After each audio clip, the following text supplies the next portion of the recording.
escapes again by climbing into another baby's stroller when the mother comes to pick her up. After drinking all the juice from the other baby's bottle, Bink waits for the stroller to stop and climbs back out, making his way to the doors and waiting for an adult to open them so he can go outside.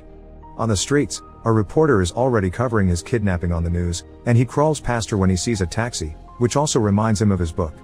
He causes the reporter to drop her microphone and the cameras are on him for a second, enough for the criminals to see him on a shop's television.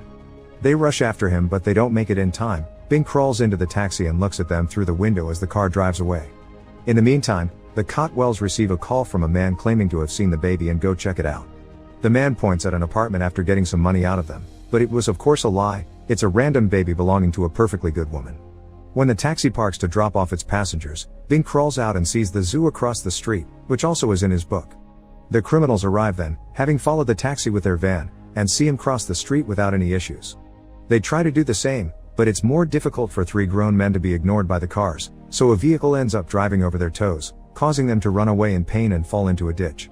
After they get out, they enter the zoo and follow Bink's tracks on the dirt that take them to the ape house, where Bink is contently sitting inside a cage with a gorilla. This gorilla likes the baby and treats him as if he were its own, feeding him fruits and keeping him safe. It isn't as nice, however, when Vico puts his arm inside the cage to try to grab Bink. The gorilla just watches him for a few seconds before coming closer and smashing his hand with its fist. Their next idea is to use a mop they find nearby. Norby sticks its handle inside the cage and puts it through Bink's clothes to pick him up, but the gorilla quickly notices and takes Bink back before hitting Norby with the mop. Afterward, they wait for the ape to fall asleep, and now it's Eddie's turn to try to get the baby out.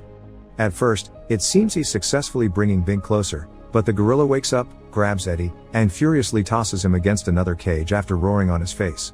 At that moment, the zoo opens the back of the gorilla's cage so it can be in the outer area for a while, giving Bink the opportunity to